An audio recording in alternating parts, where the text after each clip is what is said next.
Hello and welcome to daily cricket show. ICC men टी20 world cup की सारी खबरें मिलेगी आपको हमारे चैनल पर। सबसे पहले हम बात करेंगे साउथ अफ्रीका और वेस्ट इंडीज़ के मुकाबले की। जी हां, अहमदाबाद के नरेंद्र मोदी स्टेडियम में साउथ अफ्रीका ने टॉस जीतकर पहले गेंदबाजी का फैसला लिया। वेस्ट इंडीज़ ने 20 ओवरों में 8 विकेट खोकर 176 रन्स बनाए, लेकिन 177 रन्स का लक्ष्य अफ्रीका टीम ने सिर्फ 16.1 ओवर्स में 1 विकेट खोकर हासिल किया। कप्तान एडन मार्करम ने नाबाद 82 रन्स की मैच जिताकर पारी खेली, जबकि रायन रिकल्टन ने 45 रन्स का अहम योगदान दिया। वेस्ट इंडीज की बात करें तो रोमारियो शॉफर्ड ने नाबाद 52 रन्स बनाए और जेसन होल्डर ने 49 रन्स बनाकर आउट हो गए।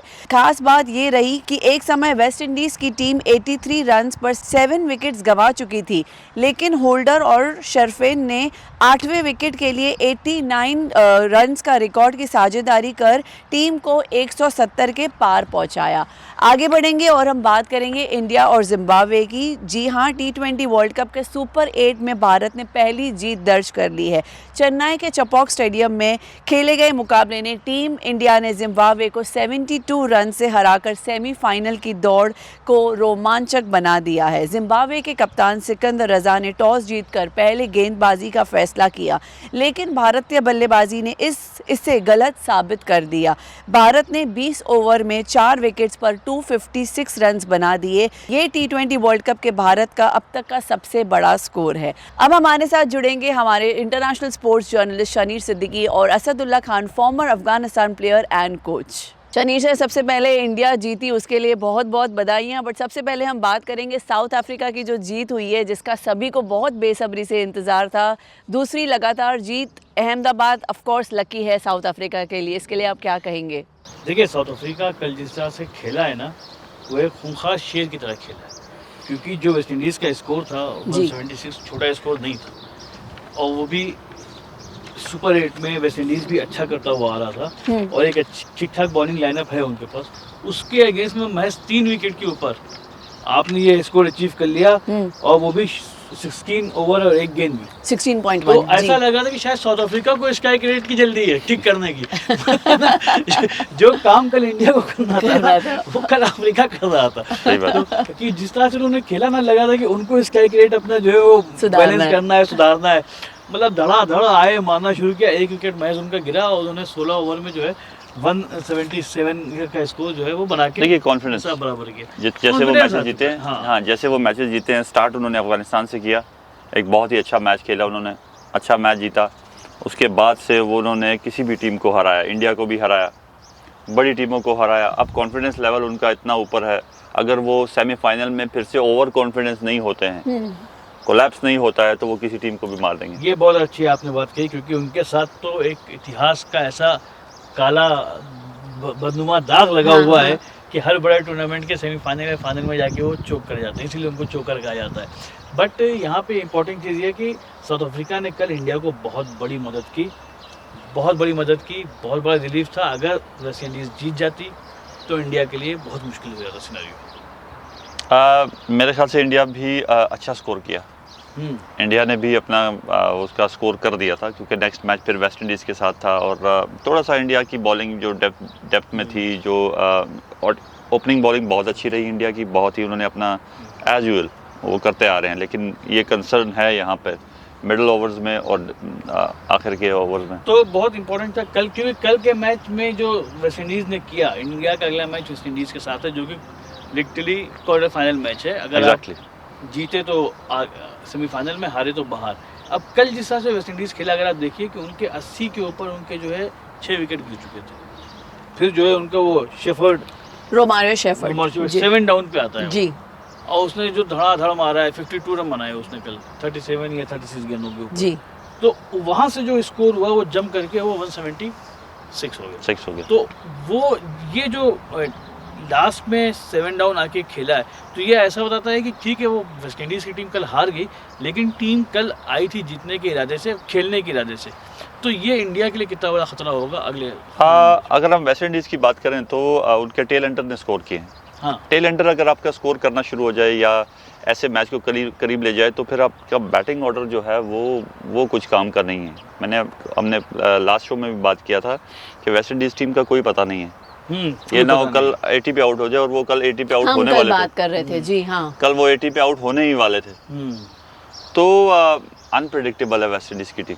इंडिया की बॉलिंग अच्छी है, वेस्ट इंडीज़ को आराम से मार सकती है। जैसे जिम्बाब्वे के लिए भी हमारी एक्सपेक्टेशन डिफरेंट थी, लेकिन जिम्बाब्वे उस तरह का गेम नहीं खेल सका। इंडिया की टीम और थोड़ा कॉन्फिडेंस में आ गई है। ओपनिंग जोड़ी ने स्टार्ट लिया है स्कोरिंग करने का, और इसी तरह एक चीज़ बहुत इंपॉर्टेंट है कि अभी हम ज़रा सा उसी मैच की बात कर लें, क्योंकि साउथ अफ्रीका कहीं ना कहीं अगर फाइनल में पहुंचती है और हम भी पहुंचते हैं तो हमें लड़ना होगा। कल उनके कैप्टन ने जो खेला है सर, एडन मैकलम ने, जो जिस मतलब कहीं से उसने कोई गलती नहीं की पूरे अपने 82 के एडन स्कोर में, मार्करम तो है ना, एटीट्यूड से 46 आए गेंद हैं। पे बनाए, जिस एटीट्यूड नहीं था, मतलब वो एक एक बड़ा हाँ। समझदारी के साथ खेल रहे थे। मैंने देखा बहुत तेज खेला, जी। बड़े लंबे शॉट मारे, छक्के मारे, चौके मारे, लेकिन कहीं ना उनके अंदर हड़बड़ी या गलती ऐसा कुछ नजर नहीं आया। बहुत सटल तरीके से उन्होंने कल बड़ा स्कोर बनाया। देखिए बड़े ज़बरदस्त शॉट खेले उन्होंने, बड़े हर तरफ जहाँ पे उनको बॉल मिला उनके बैट पे ऐसे आ रहा था जैसे कि वो खुद यहाँ चाह रहे थे और बॉल वहाँ आया हो। बिल्कुल। देखिए उनका जो स्कोरिंग ऑप्शंस है वो हर तरफ पूरा वो सलाहियत रखते हैं कि वो किसी भी शॉट्स को कहीं पे भी मार सकते हैं। तो ये कॉन्फिडेंस की वजह से भी होता है, टीम की विनिंग्स की वजह से भी होता है। जब टीम विन करती है तो ड्रेसिंग रूम का माहौल चेंज होता है, बस का माहौल चेंज होता है, जो एवरीथिंग पॉजिटिव होना शुरू हो जाता है। जब आप इस मूड में हैं तो आपके ना कई बेकार शॉट भी अच्छे शॉट्स में बदल जाते हैं, आपके डिसीजन मेकिंग बड़ी स्ट्रांग होती है। तो साउथ अफ्रीका के साथ यही हो रहा है कि उन्होंने मुश्किल टाइम गुजारा। देखिए अब अफगानिस्तान का मैच देखिए, मरते मरते जीता, हाँ ठीक है। उसके बाद से उनको और थोड़ी सी प्रॉब्लम हुई, लेकिन अब वो इतना कॉन्फिडेंस उनका आ गया है, उनका ड्रेसिंग रूम, उनका खास मुझे लगता है कि इंडिया को हराने के बाद जो है वो Exactly. उनका कॉन्फिडेंस एक अलग ही लेवल पे होगा। Exactly. है ना। और मार्करम के अलावा कल एक अच्छी चीज़ हुई, क्विंटन डिकॉक का भी बल्ला खुला। हाँ जी। वो भी एक उनके बहुत अच्छे बल्लेबाज हैं जो बहुत दिन से बहुत अच्छा नहीं कर पा रहे थे। कल उन्होंने 47 बनाए, रयान ने कल 45 बनाए नीचे आकर के। तो ओवरऑल अब साउथ अफ्रीका की पूरी टीम जो है वो लय में आ चुकी है। एग्जैक्टली। तो ये डेफिनेटली किसके लिए ख़तरा होगा सेमीफाइनल में और किसके लिए ख़तरा होगा फाइनल में, ये देखने वाली बात होगी।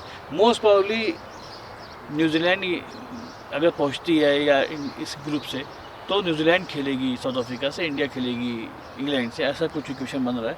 बट उसके में अभी देर है, क्योंकि अभी तक यही नहीं तय है कि इंग्लैंड और साउथ अफ्रीका के अलावा तीसरी टीम और चौथी टीम कौन सी होने जा रही है।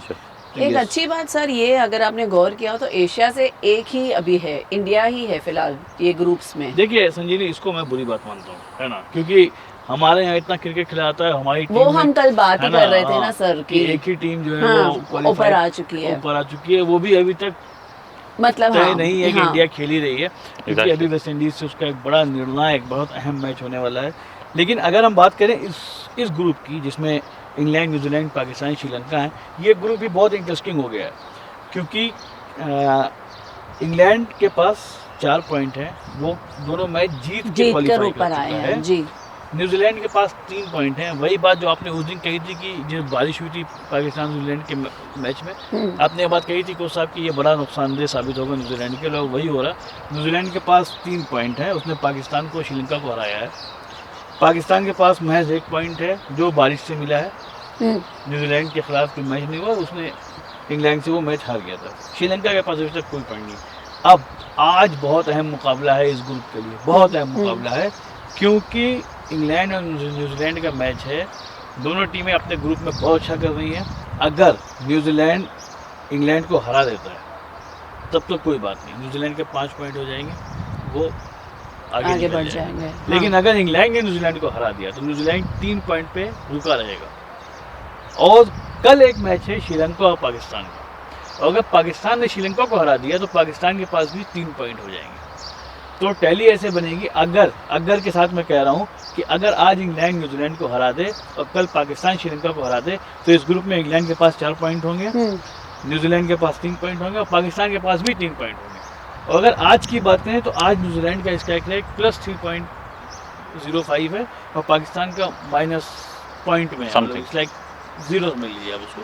तो इस हार से इंग्लैंड की न्यूजीलैंड अगर हारता है तो उसका स्ट्राइक रेट कितना गिरेगा, और उसके से कल पाकिस्तान के सामने तस्वीर एकदम साफ होगी कि श्रीलंका को कितने रनों से हराएं या कितने ओवर में अचीव कर लें कि वो इस स्ट्राइक रेट को पार कर लें। Exactly. अगर जीतते हैं तो एग्जैक्टली तो फिर पाकिस्तान के लिए बहुत मतलब चांसेस बन जाएंगे कि वो सेमीफाइनल खेलेगा।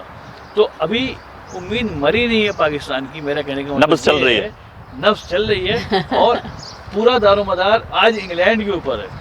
आज वो पूरा मुल्क इंग्लैंड के लिए दुआ कर रहा होगा बॉस कि के लिए। इंग्लैंड, हाँ अपने बॉस के लिए, कि अपने बॉस बॉस के लिए कि आप आज न्यूजीलैंड को हरा दो, है ना, तो कम से कम हम फिर एक कुछ इक्वेशन बना के श्रीलंका को हरा दें कि हम क्वालिफाई कर दें। सही बात। अगर ऐसा होता है एक सिनेरियो में, न्यूजीलैंड के लिए मुझे बहुत अफसोस होगा। वो टीम बहुत अच्छा खेली है पूरे टूर्नामेंट में, अभी तक खेलती आ रही है बहुत अच्छा। तो- लेकिन अगर हम मैचेस को देखें, न्यूजीलैंड का मुझे कॉम्बिनेशन जो परफॉर्मेंस है इस वर्ल्ड कप में वो ज़्यादा न्यूजीलैंड को मुझे स्ट्रॉन्ग नज़र आ रही है इंग्लैंड से भी। इंग्लैंड में अच्छे प्लेयर्स हैं, बड़ा अच्छा कॉम्बिनेशन बना हुआ है, लेकिन न्यूजीलैंड लेकिन इंग्लैंड ने अभी तक सारे मैच जीते हैं। जीते हैं, हाँ। ठीक है, दैट इज़ अनदर मैटर। लेकिन यहाँ पे बारिश की वजह से थोड़ा प्रेशर इन पे आया और अभी भी मैं समझता हूँ कि न्यूजीलैंड बहुत टफ टाइम देगी इंग्लैंड को। कोई आसान नहीं होगा इंग्लैंड के लिए मैच जीतना। तो ये देखना होगा, आज बहुत अहम है ये अहम चीज़ मैच देखना है, कि जी। जो है क्या होने वाला है इंग्लैंड न्यूजीलैंड के मैच में। उसी पे पाकिस्तान की किस्मत टिकी हुई है। अब हम बात करेंगे इंडिया हम की। जी बात और करेंगे कल उस के मैच मुकाबले जिसको की। लेके हमारा और असद साहब का हमेशा इख्तिलाफ रहता है ना, कि क्या संजू सैमसन को टीम में आना चाहिए नहीं आना चाहिए। मैं हमेशा से कह रहा था आना चाहिए। उसका आना इसलिए ज़रूरी था कि एक राइट और लेफ्ट का कॉम्बिनेशन ओपनिंग में बनना ज़रूरी था, और कल टीम ने वो एक रिस्क लिया। और वही बात है, अंत भरा तो सब भला, है ना? अगर आप जीत गए तो सब अच्छा होता है। कल संजू ने अच्छा परफॉर्म किया। कम से कम उसने जो एक अभिषेक के साथ प्रॉब्लम आ रही थी ना कि बॉल आते ही वो आउट हो जा रहे थे, वो बहुत लंबा खेल नहीं पाए थे, तो कल संजू खेलता रहा एक तरफ से। हाँ। अभिषेक अगर आप देखिए उतनी देर तक अभिषेक ने कोई बड़ा शॉट नहीं मारा, एक शॉट को छोड़कर वो जमते रहे थे जम ground के पे। रहे, हाँ। तो वो जो एक अच्छा, मुझे वो बहुत अच्छा वो इक्वेशन लगा कि संजू ने पूरा मौका दिया कि भाई तू पहले जम जा, बहुत दिन से तेरे बल्ले से रन नहीं आ रहे, तुम पहले जम जाओ, हाँ। समझ लो, तब तक मैं मार रहा हूँ और फिर मैं जब आउट हो जाऊंगा तो तेरी बारी आती। देखिए अभिषेक का जब भी बैट चलेगा तो वो रन फिर कल चला कल चला, कल चला। 180-200 हो जाएंगे आराम से। जी। और सबसे अच्छी बैटिंग जो मुझे लगी कैप्टन की लगी, सूर्य कुमार यादव। सूर्य कुमार यादव 13 ने गेंदों में 33 आते ही ऐसे लगा कि जैसे वो पता नहीं पवेलियन में ही सेट हो के आ गए। आते ही उन्होंने बड़ा ज़बरदस्त शॉट मारा, स्वीप शॉट। लेकिन बहुत इंटरेस्टिंग रहा कल, देखिए क्योंकि संजू सैमसन को लेकर के इतना ज़्यादा बातें हो रही थी ना कि आएंगे नहीं आएंगे। अच्छा, दूसरा सबसे बड़ा सवाल था कि कैसे आएंगे, किसको हटाएंगे, और किस रोल पे आएंगे। अनफॉर्चुनेट हुआ कि कि- रिंकू सिंह के फादर की तबीयत खराब हो गई, और मतलब एक अफसोसनाक खबर ये आ रही है कि उनके फादर की डेथ भी हो चुकी है। तो उसकी वजह से वो पहले नोएडा वापस गए, इंडिया वापस गए, हाँ। फिर वो आए, वो प्रैक्टिस नहीं कर पाए, तो उनको कल प्लेइंग 11 में नहीं रखा गया, तो उसकी वजह से एक जगह बन गई। सही बात। और जी। जैसा आप हमेशा कह रहे थे कि वो अक्षर पटेल को लेके आना ही है आपको अंदर, तो आपने वाशिंगटन सुंदर को बाहर रखा, अक्षर पटेल को लेके आप आ गए, एग्जैक्टली, तो एक बाय डिफॉल्ट एक जगह बन गई, सिर्फ ऑर्डर चेंज करना पड़ा। सही बात है। तो- शायद वो होते तो ना बनती। हाँ, अगर रिंकू सिंह को लिया जाता तो वो जगह शायद नहीं बन नहीं। पाती। लेकिन अच्छी बात यह है कि अभिषेक का बैट चला, और अभिषेक का बैट चलना चाहिए आगे भी, क्योंकि हाँ। इससे ज़्यादा इम्पोर्टेंट जगह आ रही हैं और अभिषेक की बारी आ रही है।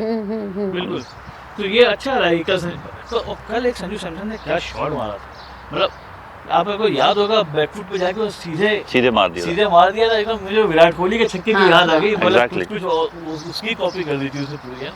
तो संजू सैमसन भी कल उस मूड में आए थे कि नहीं यार, आज तो मुझे जो जिम्मेदारी दी गई मैं करके जाऊंगा। संजू ने जितना है भी ना? खेला बहुत ही 15 गेंद में इम्पैक्टफुल 24 खेला। रन बनाए हाँ, उन्होंने। impactful देखिए, requirement ये थी। रिक्वायरमेंट थी, हाँ, हाँ। इंडियन टीम का ये अच्छा है, मुझे हाँ। जो सबका रोल है वो अपनी रिक्वायरमेंट पे जाते हैं। हाँ। वो अपनी परफॉर्मेंस के पीछे कोई भी नहीं नहीं गया। जाता, अगर आप बिल्कुल। पूरी इनिंग्स देखें सबकी, तो किसी ने 30 किया, किसी ने 35 किया, किसी ने 40 किया, किसी ने तेज क्विक 50 कर दी ऑलराउंडर ने।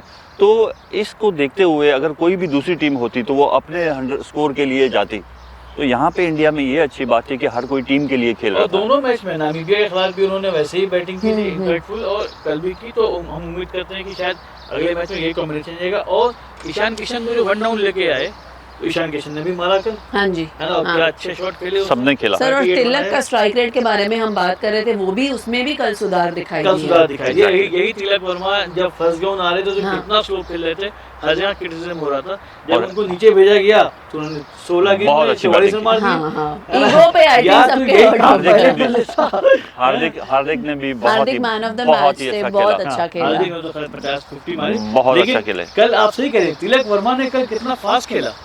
देखिए रिक्वायरमेंट, मैं आपको बोल रहा हूँ कि रिक्वायरमेंट वो रोल दिया जाता है। रिक्वायरमेंट तो उसके ऊपर भी है कि आप टेस्ट खेलोगे, विकेट फर्स्ट डाउन ओपनर गिर जाता है। देखिए मेरे ख्याल से जो टीम का वो है जो ऑर्डर देने वाला है उसके ऑर्डर स्ट्रांग हैं कि किसी को अगर कहना है कोई तेज खेलने वाला है उसको भी कह रहे हैं कि स्लो खेलो कभी, हाँ, हाँ। तो वो स्लो खेलने की कोशिश करता है, यानी टीम के लिए खेलता है। तो ऊपर से जो कोच और कैप्टन का होल्ड है, हम बार बार कह रहे हैं, वो बहुत ही अच्छा है। टीम के ऊपर उन दोनों का होल्ड और उनका वापस टीम को बैकअप करना, हर प्लेयर को बिल्कुल। सपोर्ट करना, ये बहुत ही अच्छा है और ये काबिल दीद है। तो कुल मिला जुला के ये सारे बैट्समैन ने मिला के कल टीम इंडिया के इतिहास का सबसे बड़ा second highest score है। हाँ, सेकंड हाईएस्ट स्कोर बना दिया, 256 रन खड़े कर दिए। कल जो है जिम्बाब्वे ने 7 बॉलर्स का यूज किया, लेकिन उसके बावजूद उनके किसी बॉलर का स्ट्राइक रेट जो है वो, किसी ने 4 ओवर में 62 रन दिए, किसी ने 44 दिए, किसी ने 52 दिए। तो ऐसे मतलब ओवरऑल सबकी पिटाई हुई, कल कोई उसमें कमाल नहीं कर पाया। अब जब जिम्बाब्वे खेलने उतरी तो टीम इंडिया को बनता था यहाँ पे कि आप उसको कम से कम रन पे रोक दें, क्योंकि आपका स्ट्राइक रेट बेहतर। लेकिन एक चीज़ की हमने बात की थी पिछले उसमें, मैंने कहा एक सिकंदर रजा इंडिया को बैटिंग हाँ जी। दूसरे नंबर पे नहीं करने देगा। हाँ, हाँ, सिकंदर रजा ने टॉस जीता और कल इंडिया को इनवाइट कर लिया बैटिंग के लिए। लेकिन कल इंडिया ने जीत लिया, ठीक है, लेकिन इंडिया को कल अपना स्ट्राइक रेट और अच्छा करना चाहिए था, to be on the safe side. क्योंकि आखिरी मैच वेस्ट इंडीज से है। आप जीत गए तो आप सेमीफाइनल में होंगे, लेकिन अगर हाँ, बारिश हो गई हाँ, मान लीजिए, तो दोनों टीम को एक पॉइंट शेयर है, तो उस सिनारियो में अभी इंडिया वेस्ट इंडीज से पीछे है। पीछे है। तो इसलिए कल इंडिया को चाहिए था कि वेस्ट इंडीज को, सॉरी जिम्बाब्वे को बहुत कम स्कोर पे ऑल आउट कर देती। इंडिया को कम से कम ये मैच कल आपने 256 बनाए थे, 120 रन से जीतना चाहिए था इंडिया को। सही बात है। सर मैं इसमें ऐड करना चाहूँगी, शिवम दुबे के कंट्रीब्यूशन को लेके आपके मन में कुछ सवाल है? क्योंकि काफ़ी उस पर भी चर्चा चल रही है कि बहुत स्लो खेला उन्होंने, हो सकता है इंडिया का स्कोर और बेहतरीन हो सकता था। अब देखिए 256 तो बड़ा स्कोर है, इसलिए नहीं, मैं of अब course, बैट्समैन में किसी, शिवम दुबे बॉलिंग में बहुत पिटे हैं, वही मुझे वहाँ पे सवाल, वहाँ पे प्रॉब्लम हुई। वहाँ पे वही प्रॉब्लम बात आ कर रही, रही हूँ मैं। क्योंकि कल अगर देखिए आप उनका ओपनर जो है ना बेनेट, वो उतरा है और वो आउट नहीं हुआ लास्ट तक, हाँ, हाँ, है ना। उसने 97 बनाए, अपनी सेंचुरी के लिए नहीं खेला, वो ट्रू। खेलता रहा टीम के लिए और वो लास्ट तक आउट नहीं हुआ। तो कहीं ना कहीं बॉलिंग में इंडिया कल चूक गया, क्योंकि चूक इसलिए गया कि या तो हो सकता है कि भाई आप एक लिथार्जिक हो जाते हैं कि हम तो अब इतना बड़ा स्कोर बना लिया, जीता हुआ मैच, या फिर आपके पास सचमुच बॉलिंग के ऑप्शन नहीं है।